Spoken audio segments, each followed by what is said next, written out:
Hi everyone, my name is Lindsay Wittwer. I'm the digital archivist in the Centro Library and Archives. As Rosa said, we are a library and archives as part of Centro, and today I'm going to talk about our digital humanities. So really things that you can access here, so you don't have to come all the way to New York in order to enjoy the resources that Centro has. And I'll also talk about our oral histories and our cultural ambassadors program. And it's a pretty small group, so if you have any questions as you go along, please feel free to raise your hand and we can make this more of a dialogue as well. I also wanted to point out that on the very back of this digital humanities handout has the contact information for the library and archives, and that goes to all of our staff for the library and archives, so our librarians, our reference archivists, and myself. So if you have any questions, that email will make sure that it gets to the right person, and sometimes multiple people are involved in answering questions. So I wanted to provide a generic email so that it can get to the right person right away. So to get started, I wanted to talk a little bit about the library and archives so you kind of know where these resources are coming from and where they're situated. So the Centro Library and Archive was established as a resource originally for the Centro researchers.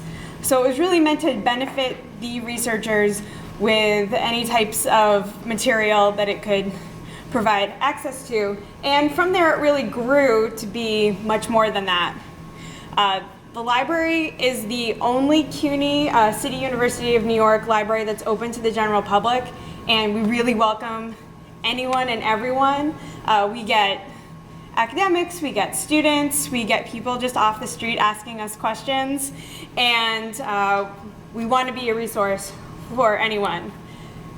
We also want to make sure that we're a resource for anyone at a distance. We love reference requests. We really want to be there to be a resource no matter where you are. When I was speaking to our librarian before I left, I was like, what is the one thing that you want me to tell this group? And the number one thing he said was, make sure that they know that we are available for any type of reference question. If we can't answer the question or we can't get you the resource, we always strive to make sure we can connect you with a locally available resource or someone else who can answer your questions.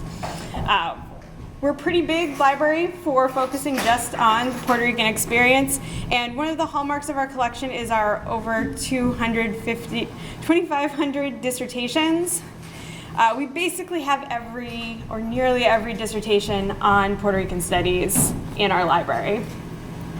We also have a really extensive historical newspaper and periodical microfilm, and while you may think microfilm is a physical medium, how would I ever be able to get access down here in Florida?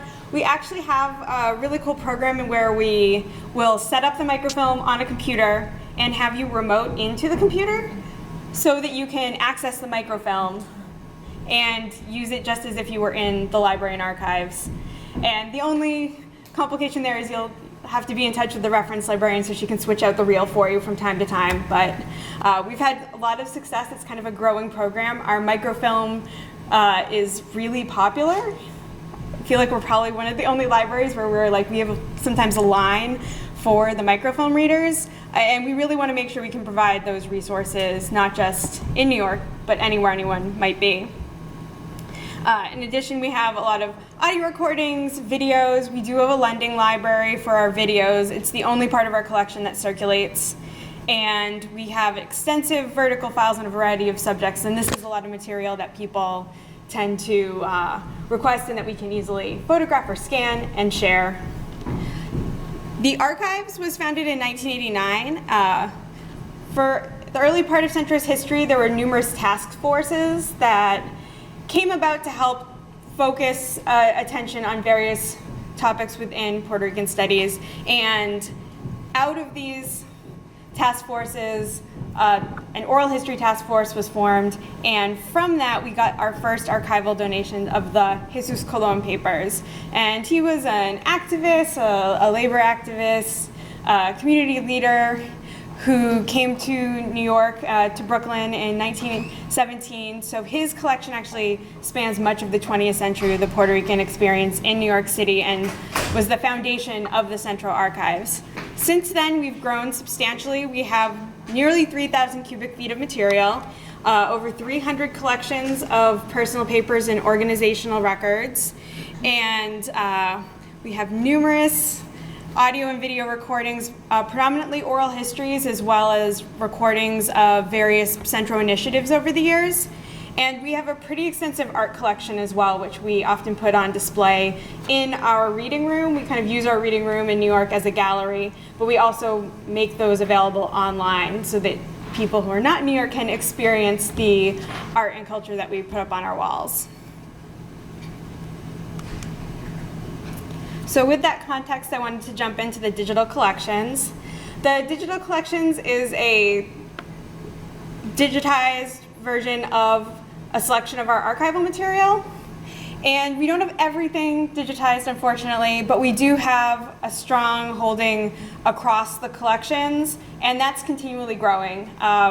We have about 15,000 objects in our digital collections as of yesterday, and we have digitized over 25,000 objects in the past 6 months, so that material is slowly making its way online as we process it and complete metadata for it. So it's a very growing archive.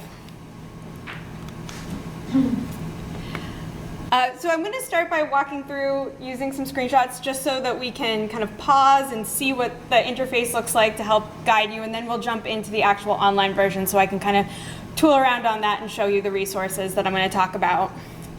So our digital collections portal and discovery platform is powered by the open source software Collective Access, which was built specifically for galleries, libraries, archives, and museums. So this means that we were able to really craft it specifically to what we needed at Centro in the archives, and it follows standards for archival material online. We have 176 archival collections represented right now. As I said, we have about 300 collections overall.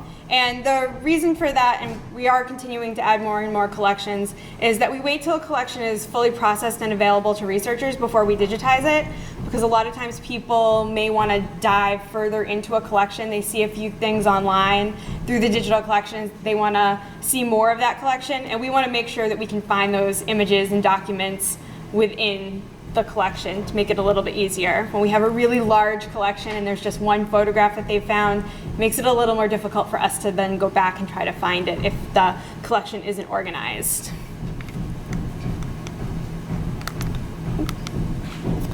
So one of the important things that I want to say about the digital collections is that we've really tried to create it so that it really reflects the Puerto Rican experience. The archival collections really only focus on the diaspora experience. Obviously, that involves material from the island, but predominantly it does reflect the stateside experience. And one of the important things for us was making sure that the culture and identity of Puerto Ricans was reflected in the material that we're presenting. So one of the ways in which we did that was we incorporated a lot of colloquial terminology. For example, El Barrio, where Centro Library and Archives is located, is Spanish Harlem or East Harlem.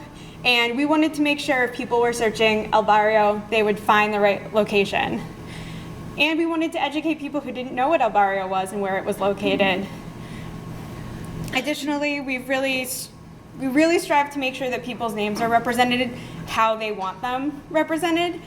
When we get a collection from a donor, we always ask them, how would you like your name displayed? Because we want to make sure that we're representing them in the best way that they want. So as you can see with Blaise Camacho Souza, we basically take the information that we have. So for this particular slide, she wanted her full name for the collection, but when she's referred throughout the collection, she's often just seen as Blaise Camacho, so we made sure that we reflected how her material reflected her and then how she wanted to be reflected in her papers. That also goes to how we use diacritics in people's name. We really strive to do research, to look into people who may not have just donated their collection but are referenced in our collections to make sure we're doing our best to represent people. And an important aspect of that is that we tend to be the resource that people turn to when they start searching for people and looking for archival resources. we tend to be the go-to if you search Google. So we want to make sure that we are reflecting the community and people's identity correctly.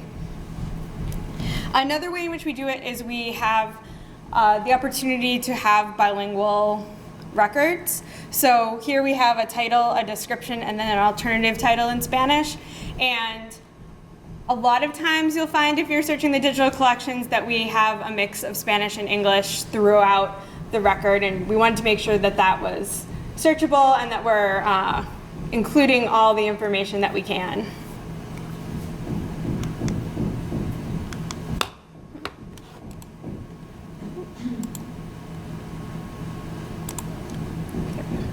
So this is the homepage of the Centro digital collections, and to give you just a really brief description, we have the orange bar, we have the homepage, and then the big functionality with this system is that we have a lot of ways to browse the collections as well as to do a search of the collections. We also have a gallery space. When I talked about our art programs, that's where we put them online. So we have some curated galleries of our art collections and other topics that we've decided to pull material together for. And we also have our featured collections. And when we go on the main site, this will look a little bit different, but this is a great entry point to some of our biggest collections we have available digitally, including our oral history project that we have ongoing, Pedro Pietri collection, which is really extensive, beautifully photographed images of his artwork, and Jesus Colon, that first collection that we received. So these are some of the largest collections we have. We wanted to spotlight them, but also allow people to jump right in and see what they have.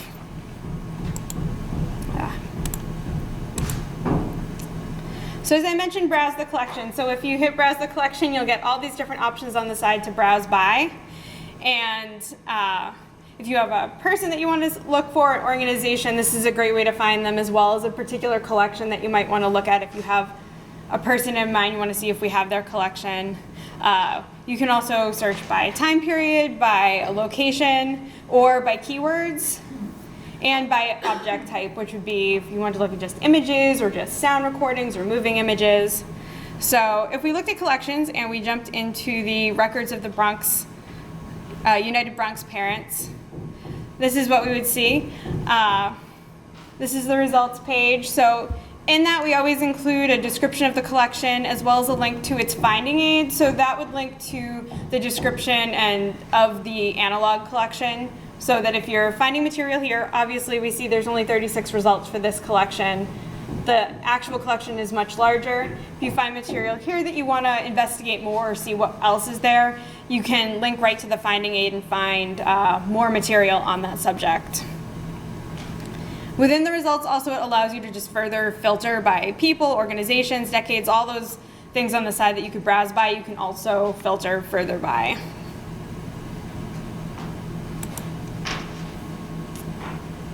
And then the other option, if you use the search bar to search, this is the results page you'll get. So you won't just get the objects, but you'll get any collections that mention it or any people or organizations. I did a really simple search for dance, and I got obviously a lot of objects, but I got specifically some collections and people in which dance was mentioned. So then if I were to click the full results, I would get a very similar page to if you browsed to this location. The browsing is great if you have a particular person or place and collection in mind. I find that the simple search provides just a slightly richer amount of material because you're getting the different collections or people in addition to the objects, and then you can use the filters on the side to narrow down your search.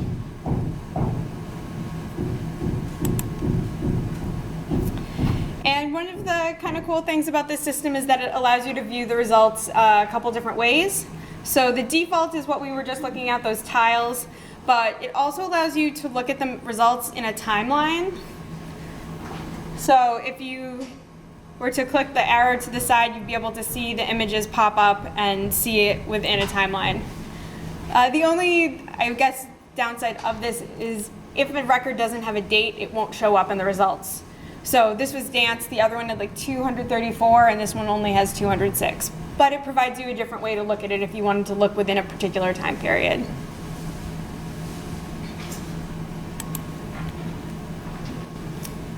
So this is what an object record would look like.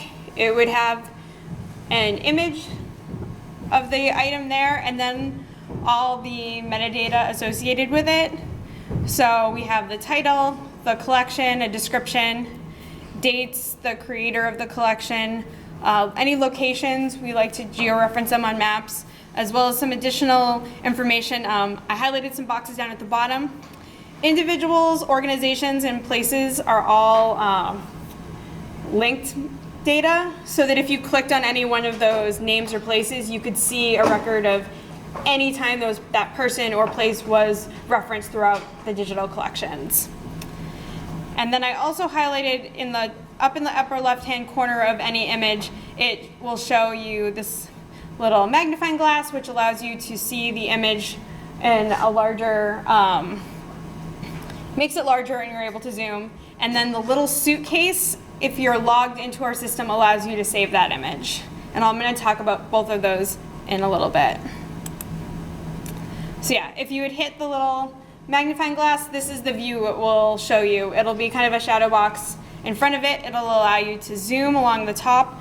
And then it also has a number of annotation tools. So if you wanted to add annotations, this plug-in to the system has a lot of different options. I did the square annotation, and that allowed me to put a box around the information I wanted to highlight, as well as add some notes to it. And it allows you to also manipulate the image in a lot of ways as well.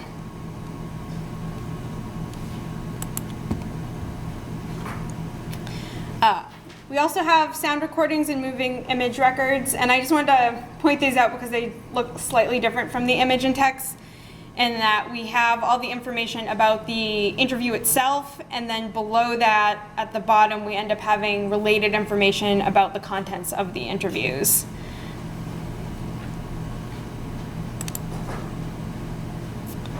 And then, as I mentioned, the galleries, this is kind of a basic gallery view. This was our bodegas exhibit. We had an exhibit that had images of a lot of different bodegas. Justo Marti, the second collection we actually received for the archives, he was a photographer who went around and took pictures of the bodega storefronts and interior. In New York City, in the 40s, there was a law that you had to provide images of the front of your store as well as the interior, and they cataloged them. And so he was the photographer who did a lot of that in El Barrio. And so we were able to make an exhibit of that and put it up in our reading room. And it's represented here on our website, along with more information about the bodega experience in New York. So as I mentioned, if you register and log in, there's additional tools that you can utilize with our digital collections. Logging in is free and easy. You don't have to log in to use the digital collections, but it's a great tool to have if you want to save images or share images or do any of the manipulation with the annotation tools. To do that, there's this little kind of person up in the right side next to the search bar, and if you click it for the first time, it'll ask you if you want to log in or register, and if you hit register, you just fill out a little bit of information. Basically provide your name and email and make yourself a password, and you can start using the tools immediately. So one of the tools is the Lightbox. This is basically if you are doing research and you're gathering gathering records as you go, you can store them in distinct Lightboxes, which is basically just a grouping of any records. And if you want to view what you've saved, you go to that. So if we go back to a search results page, there's this little cog. If you hit that, you'll get a bunch of different options of how you want to sort, as well as if you wanted to add that information to a Lightbox. You can add individual records to Lightboxes, or you could add all of the results. And when you click add, either select images or add results, a little box will pop up and it'll allow you to select a previously created Lightbox or create your own, create a new one. It also allows you to download the results in a number of different ways.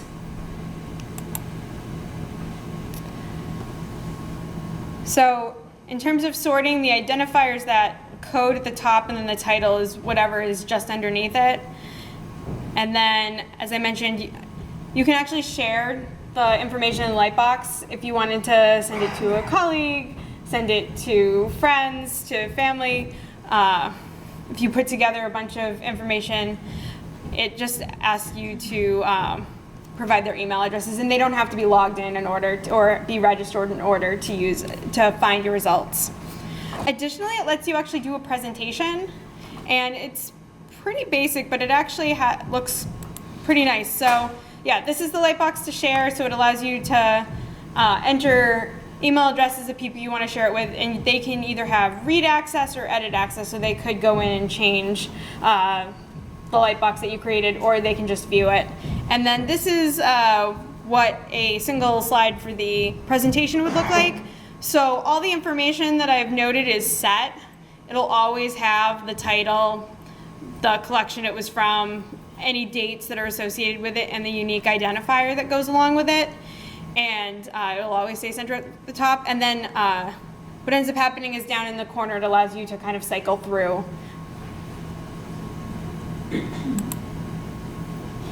And as I mentioned, it allows you to download the material however you want. There's a number of different options. I really like the checkbox. Or the PDF thumbnails, excuse me, just because it provides key information about the object as well as all the images in kind of an easy to view PDF. And then also the Excel provides the image as well as the title and unique identifier and the description. And the PDF basically puts everything, every image or recording into its own PDF slide, or into its own PowerPoint slide, so that could be useful for expanding a presentation beyond the one that the system can do itself.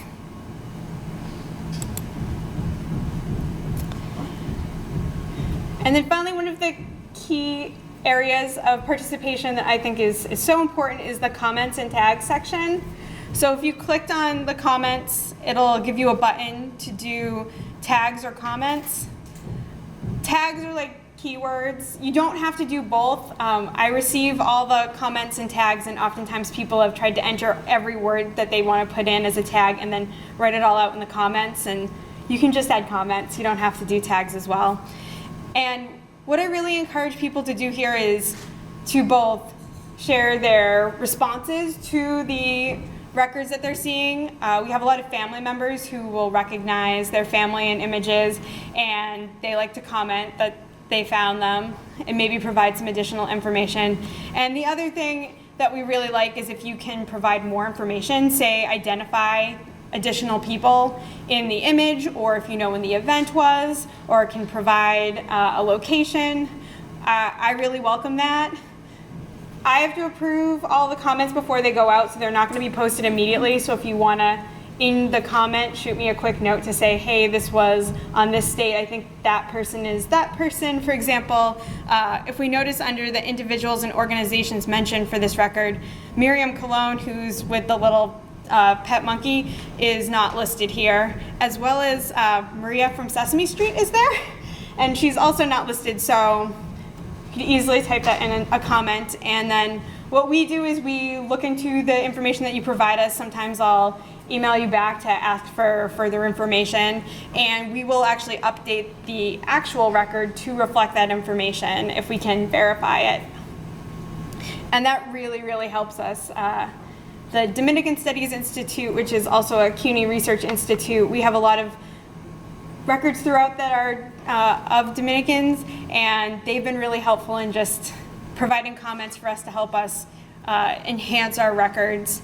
And I really encourage anybody, when they find something, if there's an error, if there's a spelling error, if there's informational error or updates, that you provide us that information.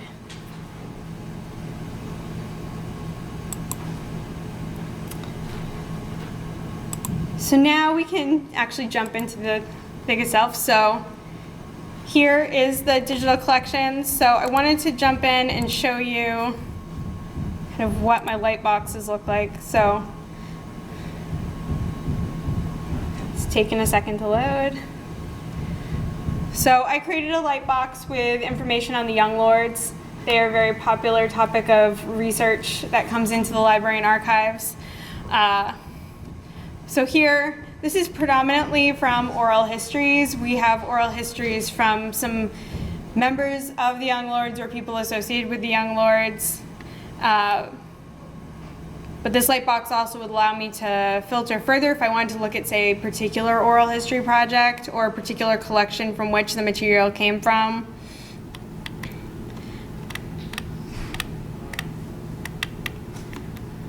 Or if I wanted to see just the images from this.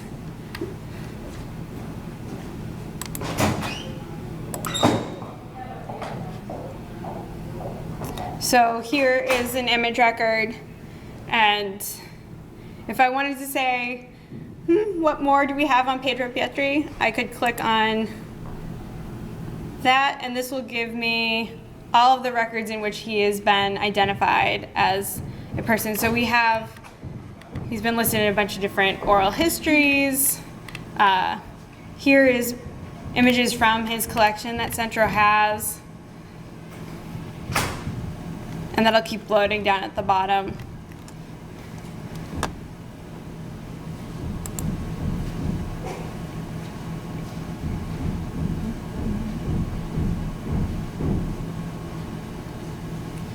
This is why I did the PDFs first, so that there wasn't any lag time.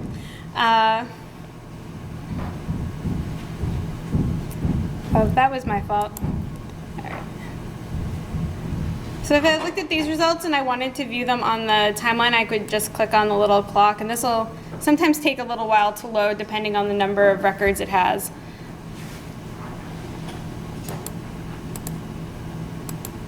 So if I click through it, I could see all the images. This one isn't obviously a great example because all of them are coming up on the same day from this one particular, or for these few different interviews, but we go back to my light boxes.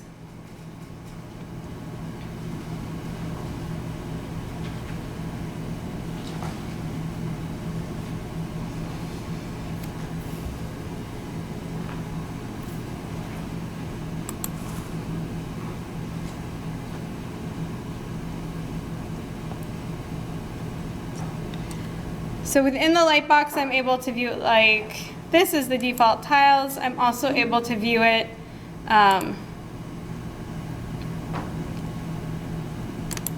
this way. That's not working. Or on a map if it's loading for me. And it doesn't appear to want to load for me. But if I, let's see. If I looked at what we had on Florida, we have our oral history project currently going on has an oral historian in Orlando, so we do have a lot of oral histories from the Florida area, as well as two collections that we have a few images from.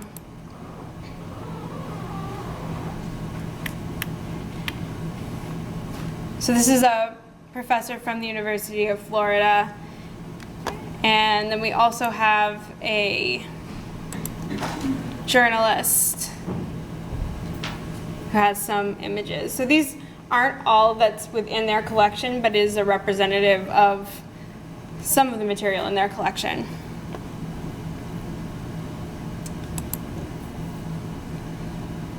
And if I look at the gallery views, so as I mentioned, we have mostly art, but we also have a couple collections in which we've brought together material on a variety of topics. We have a very large digital collection of material from Puerto Ricans in Hawaii. So we've made a gallery showing that because it's kind of a unique collection within our collections here because it does focus on Hawaii and the Hawaiian experience of Puerto Ricans. So we have a lot of images from this collection around the turn of the century, which is really amazing to see. And actually several of these images have been used at museums within Hawaii to discuss the Puerto Rican experience and the experience of various migrant groups who went to work on the sugar plantations. I think one of our most popular galleries, digitally anyways, has been our steamships. So we have this wonderful collection that we received from Jose Rafael Mendez about which he basically spent his adult life collecting material on the steamship voyages that were ongoing, and he donated it to Centro, and we were able to supplement it from a variety of different collections that we had. So this would be the exhibition brochure about the collector.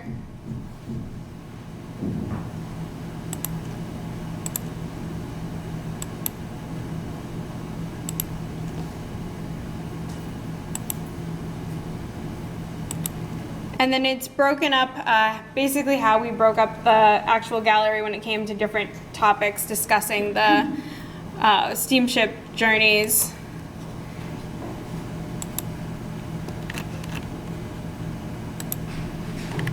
So there's a lot of images. Some of the best part of it, I think, is the ephemera that we have and the artifacts.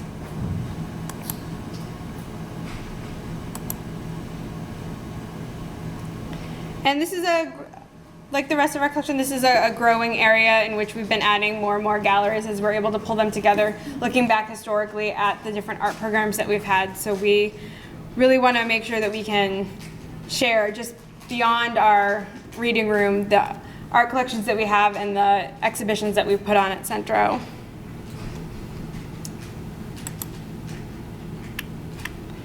Does anybody have any questions about the digital collections before I continue? Are you linked to collections in other areas, other research centers like Archivos in Sevilla, Spain? On our website and our reference resources, we link out to different collections and different archives that also either reference Puerto Ricans or our wider Latino experience. Yep. So are there any copyright implications of like reproducing an image in, say, like an article or anything like that? Like, do we have to work towards the protocol for doing that? Sure, we ask people who want to use material from our collections to contact us, and we have a whole procedure in which there are permissions signed. If we don't have the copyright, we do try to indicate that in the records, and we will try to put people in touch with the donors. For example, the Pedro Pietri collection, we don't have the copyright to, but we are frequently putting people in touch with the copyright holders so that they can get those. And once you receive them, we will make high-resolution reproductions for people. Would this, in any case, involve like traveling physically to the center, or everything is done? Oh, everything can be done via email. With the digital collections, if you find an image, if you send us either the link to the image or give us the unique identifier that's on every record, we can find that in the collection and we can work with you to see. For example, we previously had a Scholastic book cover that we've since taken down because it shouldn't have been there in the first place, but somebody found it and wanted to use it for an exhibit. And so we let them know that we couldn't do that, and so we worked with them and Scholastic to try to get those rights, and then we provided the high reproduction image because Scholastic actually didn't have that book cover anymore. And for educational reasons, we really like to share our collections. As long as we have appropriate attribution and there's no copyright issues, we really enjoy sharing our material. Sure. Yes. Suppose you had a bunch of photographs and there was stuff that you wanted to donate, or is it donation to the library, or is it just take pictures of the material? We typically request that people donate the physical material, and then we can always digitize it.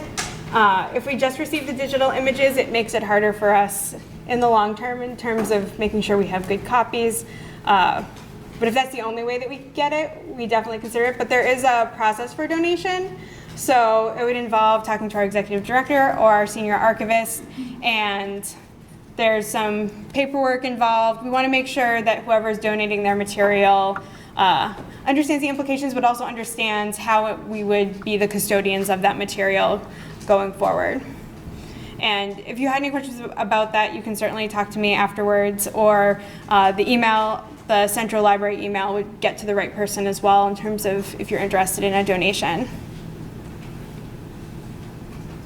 Any other questions? Oh, yep, Edwin. Can you type Florida there and see what we get in terms of legal collections? Yep, we have right now mostly oral history material. And I pointed out the 2 physical collections that we have.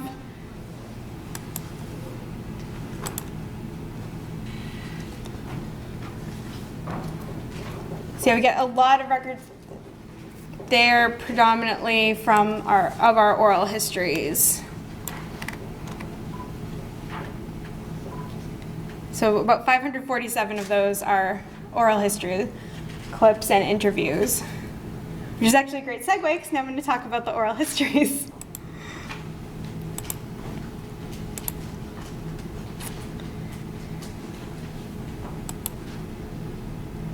So, just to give some context about oral histories, an oral histories collects memories and personal commentaries of historical significance through recorded interviews. And throughout Centro's history, we've used oral histories to collect information. As I mentioned at the very beginning of the presentation, oral histories are what led to the foundation of the archive and to the original collections. So we have a really rich history of oral histories at Centro, and that's continuing today.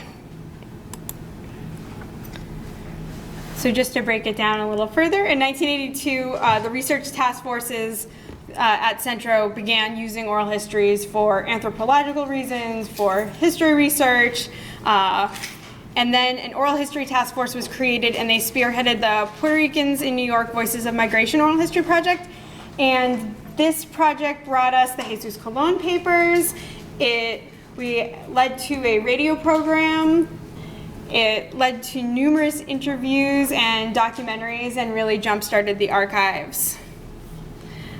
Since 1984, Centro's had 6 pretty long-running oral history projects. When I talk with researchers, I basically let them know that one project tended to roll into another one as focuses kind of shifted with researchers or with staffing. And then since the creation of the archive, we've acquired 9 oral history collections. Often these have been from researchers who have done their dissertations or written books and done a lot of oral histories. They've donated those to Centro, and we're able to make many of those available online.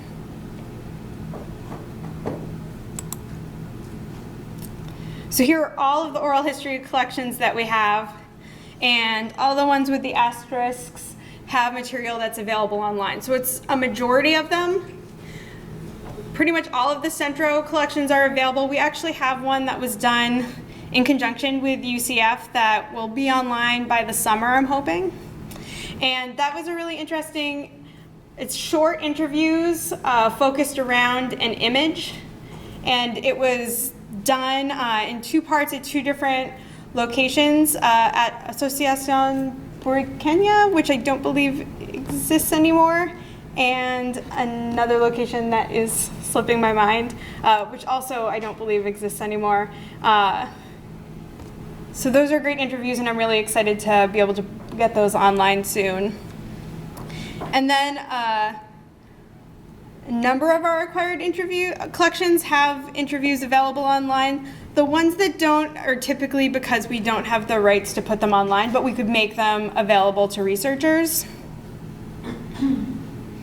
And a couple of these are actually the Puerto Ricans in Central Florida, which I'm sure would also interest you, is not available through Centro's website, but is available if you search it. It's through a local history organization here that you can get the interviews.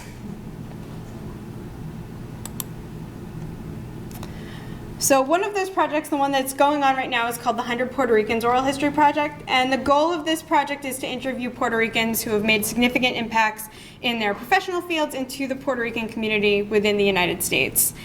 And the concept of 100 Puerto Ricans, the idea originally was we'll get 100 Puerto Ricans who are significant, but that really exploded very quickly. The list that I have has about 600 Puerto Ricans and continues to grow. So we've done over 250 interviews at this point, and we're still going with that. So 100 Puerto Ricans is kind of a concept. It's an honor to be part of this group, but it's growing large because of all the significant contributions. So yeah, we have about 280 interviews completed. 161 of them are available online right now, and that number is probably going to be 162, 163 by tomorrow, as we slowly continue to put interviews on as we get completed information on them. And it's of leaders and pioneers in all different fields and locations. We have interviews from New York, from Connecticut, from Pennsylvania, New Jersey, Illinois, Florida. We have a significant and continually growing number of interviews down here. And it's really wherever there are significant Puerto Ricans and we can get to them to interview them, we like to do that. So thus far, here are the Florida-based interviews that have been completed. Yes, so sorry. I'm going to interrupt you. You're track to the back. 3 quick questions. Sure. Who's conducting the interviews? Is there a protocol online as to how to proceed in conducting the interviews? And are you able to, do you have the technical capacity to transcribe those interviews? All right, so the first one, sorry. Who's conducting the interviews? Who's conducting the interviews? We have a trained oral historian who's actually, I think, an adjunct professor here, Maritza Griggs. She'll be at the conference tomorrow. She's our oral historian located in Florida. And then up in New York, we have an oral historian, Andrew Viñales, who's doing oral histories there. In terms of transcribing, fortunately, we don't have the capacity at the moment to transcribe them, but that's something that I've been working on. We do as much metadata as we can around it. In terms of the current full interviews, we provide timestamps where different topics are talked about, but definitely in terms of accessibility, transcription is really key, and that's something that I would really like to get going with that. And then the second one, in terms of information about the protocols. Protocol and the technical procedure in conducting these interviews? We don't have. Questionnaires and surveys and stuff. Yep, so we do have a procedure. We don't have it explicitly online, but we have CUNY IRB approval, and then we conduct research to create a biography and a questionnaire, do a pre-interview, conduct the interview. We have consent forms to fill out in terms of the IRB, as well as releases for the video. All the 100 Puerto Rican interviews are video interviews, and then afterwards we have a procedure for converting those video files, as well as create a protocol for creating the metadata for them. Does that answer your question?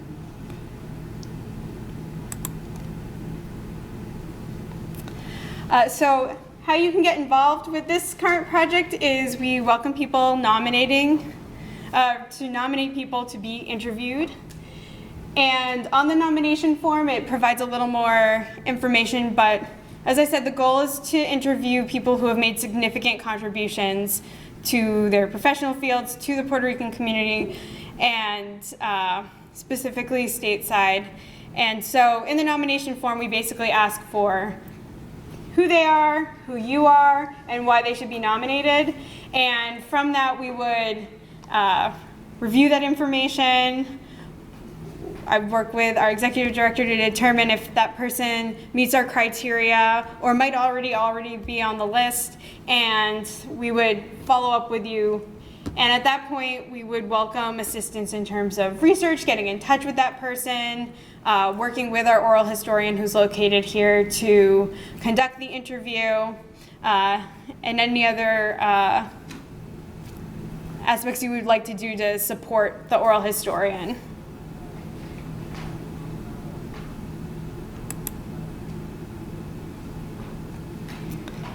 So as I mentioned before, here's the contact information for the library and archives. We welcome research questions, we welcome general questions. We really, as I said at the beginning, strive to be a resource for anyone who has questions. We have researchers who come from all over the world to come to the Centro Library and Archives to do and conduct research, but we also handle research requests from people from around the country and around the world, and we welcome that.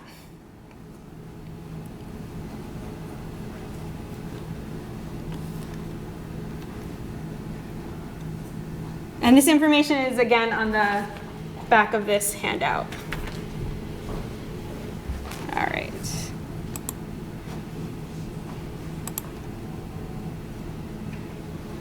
So that is the information that's available through the Central Library and Archives. Now I'm going to jump into our Cultural Ambassador Program.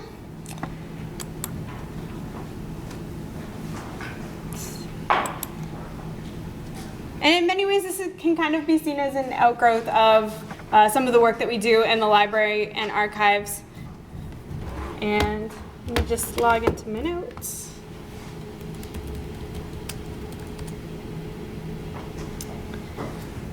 So this is a free, self-paced online program that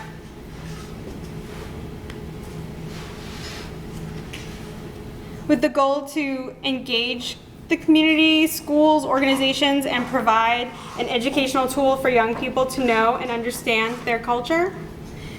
And it doesn't have to be young people. What this program does is it has a number of courses and modules that you can go through to learn more about Puerto Rican history stateside. Don't really teach it in a lot of schools, and from some of our earlier Puerto Rico, Puerto Ricans conferences, a lot of young people were talking about how they didn't really know about their history and heritage and wanted to learn more, and that was kind of the impetus for this program to grow. And a lot of the material that you'll be seeing here came from the library and archives, or utilize the library and archives as a resource. Let's see.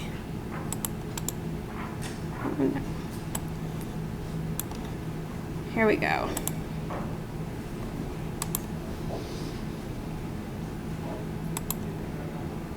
All right, to jump in further to the goals to increase educational opportunities, awareness and understanding, and engage in community-based solutions to improve the lives of Puerto Ricans across the country, and to develop initiatives. So really a way to grow and to connect. Here are the founding partners. Edwin Melendez, the Executive Director of Centro, Ron Blackburn from Aspira, Francis Lucerna from El Puente, which is a community human rights institution which engages the community through arts and social change.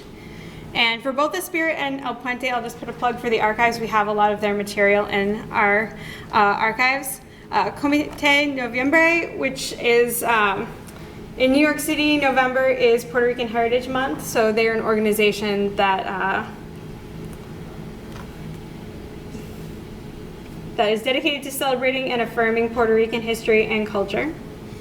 And the National Puerto Rican Day Parade, which is the largest outdoor event in the country and provides scholarship for college students, and with Centro provides training on Puerto Rican history and culture.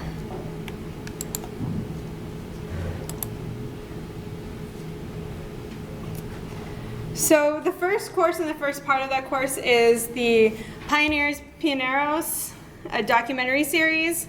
Centro over the years has created a number of different documentaries highlighting and focusing on various key Puerto Ricans in the diaspora. Puerto Belpré was the first Puerto Rican library in the New York New York City public library system. She was also a puppeteer and storyteller. So we have a documentary on her. We also have one on Frank Manilla, who is the founder of Centro, and Clemente Sotovelas, who is a poet and activist, as well as our documentary on Plana, which I'm gonna see if this works. Here we go.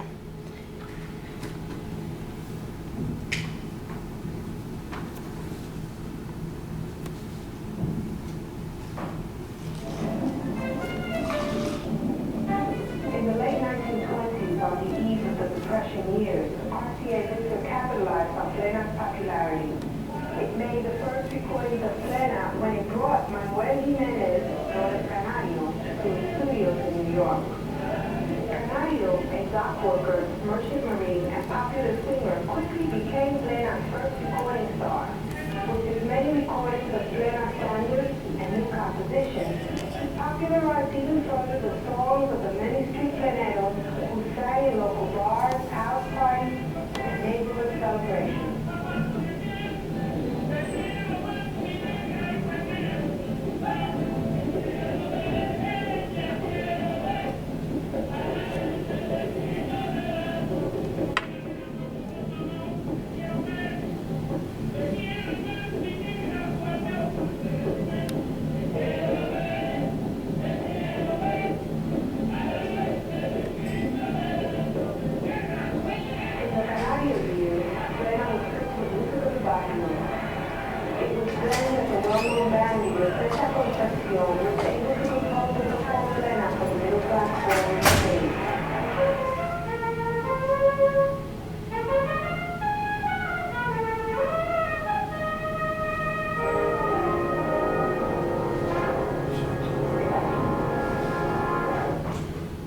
Y bien, mis amigos, la orquesta de César Concepción, que gratos recuerdos trae a todos ustedes, a todos nosotros.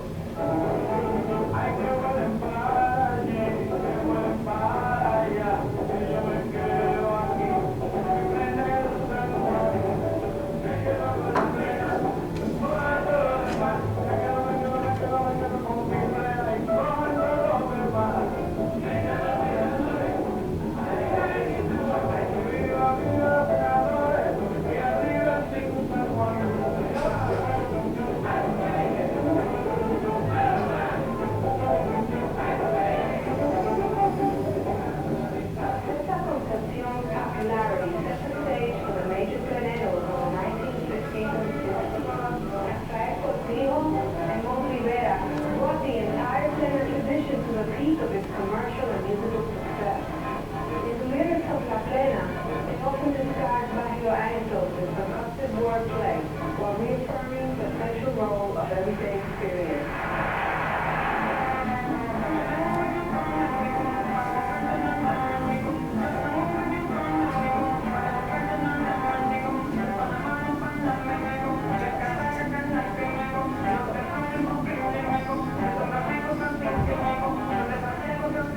Entonces me envía la regla a mí, a una carta de la tía Shirley, esto va a ser un palo, y ya lo verá.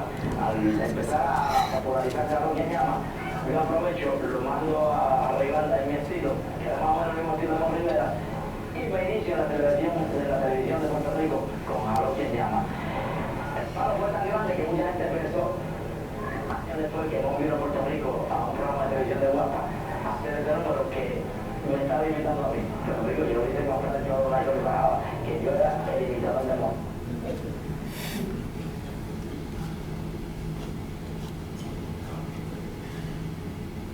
So that's just a little taste of some of the documentaries. And coming soon, we'll have a documentary on the legendary artist Antonio Matronel and his exhibition that reflects the circular migration patterns known as the Flying Airbus. So with these documentaries and these modules, we have teaching guides and quizzes. So there's some reading comprehension, some watching and listening comprehension to go off of as well.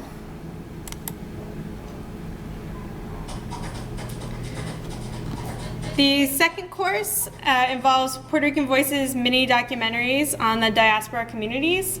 So Centro has put together small mini documentaries, like around about 10 minutes each, that dive into different aspects of the diaspora communities, including, for example, New Rican poet Noel Quiñones, Taller Puerto Riqueño, which is a community organization focused in arts and culture, sports like the Serrano sisters, who are boxers, and Wally Amaro, who is a handball, a dominant handball player who also gives back to the community.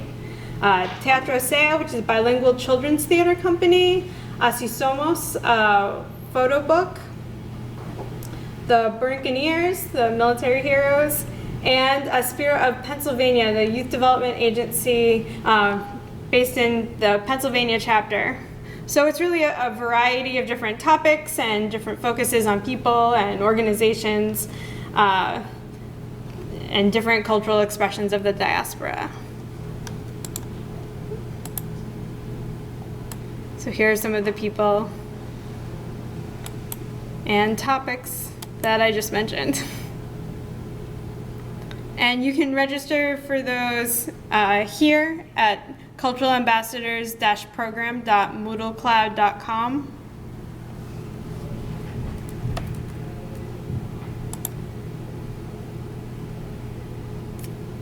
And there's also open courseware on the history of Puerto Ricans in the U.S., which was written by Virginia Sanchez Corral, who's a very legendary Puerto Rican historian. And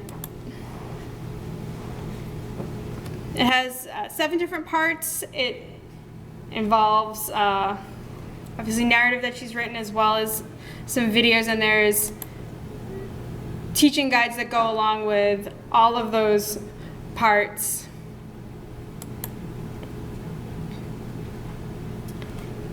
There's also the Puerto Rican Heritage Poster Series. And this includes posters, 2 maps, and they can be ordered from Centro.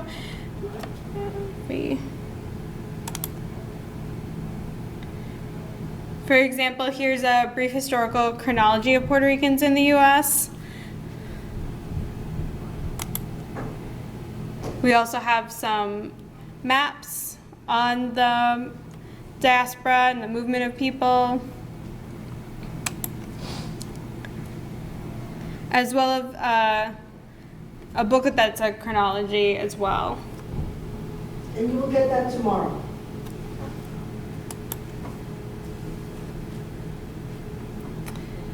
And one of the things is that you can come certified as a cultural ambassador. So you have to complete 2 modules, 3 documentaries, and one of the open courseware certifications. And as I said, this is free and self-paced and all online. And once you're an ambassador, you can lead group discussions, serve as a tutor. I've worked with a couple of cultural ambassadors to do some oral histories. So there's a lot of benefits to you as a person and your community, as well as engaging with Centro in more ways.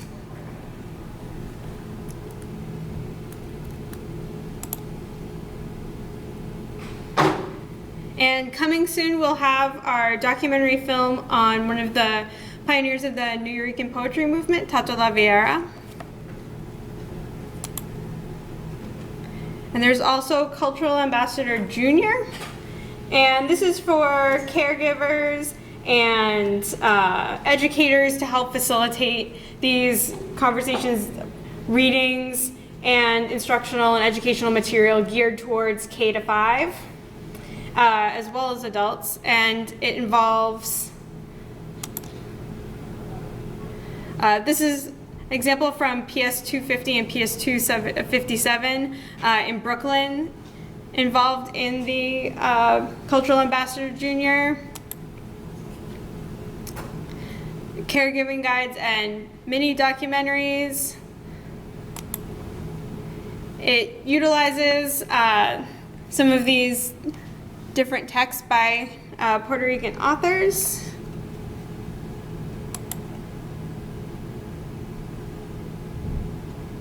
Also coming soon, we have Martina, the Cucarachita musical.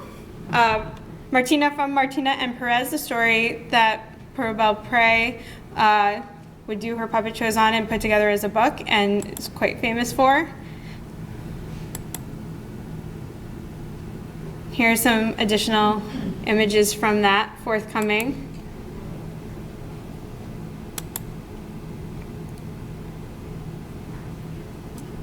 Does anybody have any questions? Can I give some context? Yeah, please do. Because I'm passionate about the Culture Ambassadors program. Anybody know who Rosie Perez is? Like the actress. She wrote a movie, and I don't know if you remember it, is Yo Soy Boricua, Pa Que Tu Lo Sepas. What was the theme throughout the movie? What are you so proud of? Yo soy Boricua, Pa Que Tu Lo Sepas. We say it all the time. Young people say it all the time. On Fifth Avenue, the day of the Puerto Rican Day Parade, there are Puerto Rican flags all over the place. Young people wearing these Puerto Rican flags and tattoos and you name it. I actually have my tattoo with the Puerto Rican flag. But along the way, along the route, all these young people, do they know what they're so proud of? Well, I've been a volunteer with the National Puerto Rican Day for about 5 years. Maybe a little longer. There's a process by which the young people apply for the scholarship. Originally it was 2009, 2000. As part of the application, the young people are asked to write about what it means to be Puerto Rican. Can anybody guess what those essays are generally written about? Dancing and food. There. Exactly. For these young people, these academically, strong students, these successful students, these are the top of the top, the cream of the crop, and the only thing that they know about being Puerto Rican is salsa, arroz con gandules, pernil. Yeah, wow. So, do they really know what they're proud of? So, if they don't know what they're proud of, if other than the food, the music doesn't mean anything. So for these young people that are going off and becoming successful leaders, are they coming into politics and government, public service? Are they going in with the mindset, I as a Puerto Rican am now responsible for ejercer a Puerto Rico, ayudar a Puerto Rico, to really show being Puerto Rican is a part of who I am. The only reason why I grew up like this, having that love for Puerto Rico, the only reason why is because I was a member of Aspira, right? I was Puerto Rican day and night. Everything I ate, everything that I did every single day, Aspira taught me how to be a leader in the Puerto Rican community. So, who is doing that now for the next generation? So we partnered with the Puerto Rican Day Parade. We put together these one-day boot camps for the young people that went through the program. it goes beyond just reading some essays, watching some videos and passing some exams. It goes into, this is who I am. This is my responsibility. Because, let's get real, who right now are the executive directors of the organizations, Latino, Puerto Rican organizations? They're older. They're on their way out. They're retired. Who is going to come in and become the executive directors and move the agenda forward and advocate for them? So it's our responsibility to make sure that this next generation is ready to take on the roles as we walk out. Who is going to take over? And I will tell you very honestly, I have seen Puerto Rican organizations in New York, whether it's changing their name from Puerto Rican to Latino, right? Or keeps the name Puerto Rican, but then you see the leadership change and they're not Puerto Rican. So then how are they really, taking on this mission of providing specific guidance to the young people? So that's the reason why I'm so passionate. Because we at Centro see the need to educate the next generation of Puerto Rican leaders. And this is how we're all able to do it. So not only am I, asking for you to take the program, but then, and complete the program, but also now engage young people in your communities to take the program and then take active roles in being, activists. And I say activists, not necessarily activists, but to take an active role in the Puerto Rican community. So, can you tell I'm passionate? Yes. I was going to say thank you for the work that you're doing, because we do need the next generation. But I'm also observing throughout Puerto Rican diaspora that I see a lot of leaders that are trying to generate that new movement of youngsters. I see it here with Dr. Rivera when he had the student conference. But I also see it within political parties as well as community organizations. You do see that there's a lot of leaders out there that are trying to cultivate these bright young minds. And I think it's about time we do that, because we've been here for many, many years, especially in New York. We were like the first Puerto Ricans. I'm a New Yorican. And I've seen the growth. And I think that if Puerto Ricans really focus on leadership and not, and I know that there was another presenter at one of those organizations, and he said, try to keep away from the status question, because that's going to keep us back. And I think that is so spot on that, because if we just concentrate on leadership skills, mentoring the future, politicians, they're going to be representing our communities, I think we're going to be very successful. Like now, I work for the first Puerto Rican congressman in the state of Florida and the Southeast, the whole Southeast. And I'm very proud as a Puerto Rican to be working for him. And I want to make sure that he continues to succeed. But we got to keep putting those seeds out there, because there's so many bright minds out here. And we got to cultivate them. We got to say, do this, get involved politically. And thank you, because you are the pioneers and you've been leading this. And I think that other people are also seeing that, and they know that's the way to move forward. Thank you. There's an excellent opportunity to introduce our executive director, Edwin Melendez, who's in the back. Very glad you're here. I don't want to, steal her thunder here. I'm just happy that you're here. And the punchline of this afternoon is that, Dr. Rivera and the hub, the motto is that we're going to try to unify the community around research. But research is more just than numbers and statistics. It's about people and cultural heritage. And so today, this afternoon, we just want to convey that there are different methods for different, approaches to the community.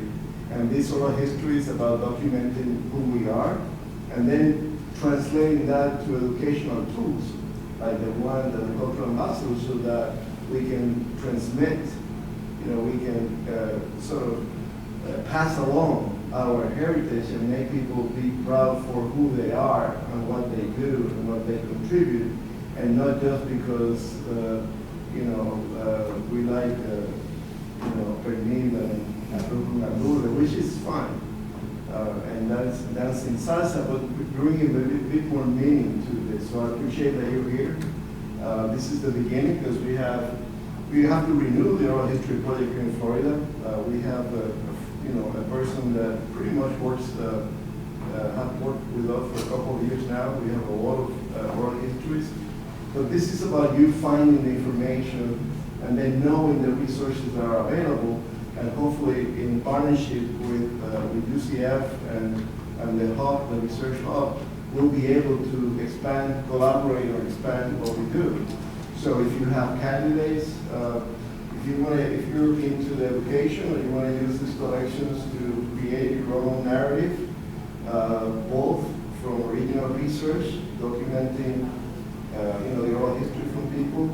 So we just want to convey to you, these are the tools that we use for the trade. This is how we do historical preservation. And it's not just about buildings. The buildings come and go.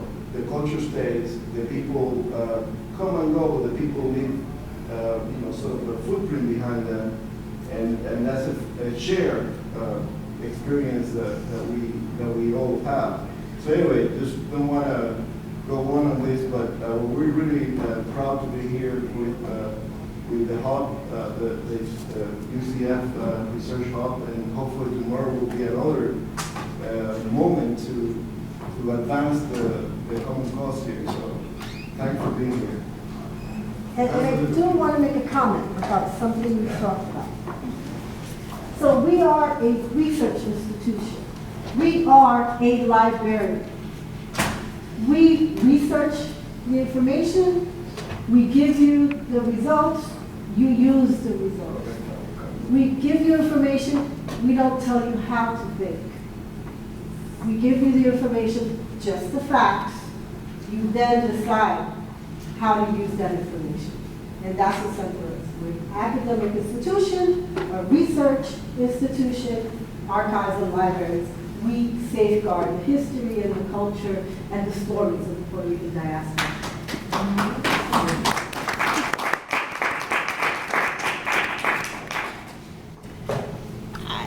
I can't say any more. That was great. I'm going to be here tomorrow at the conference, so if you do have any additional questions, either right now after this or tomorrow, if something pops into your head, please find me. Again, the Central Library and Archives wants to be there as a resource for you. I also realized I neglected to show you that the oral histories are all available online in the digital collections. It's one of the featured collections, the 100 Puerto Ricans, so I definitely encourage you to explore that, to go to our digital collections yourself and really do the searches, look around. I think there's no better way. I can show you for an hour, but you can't really enjoy it or know the richness of it unless you're kind of searching through it yourself. So I thank you so much.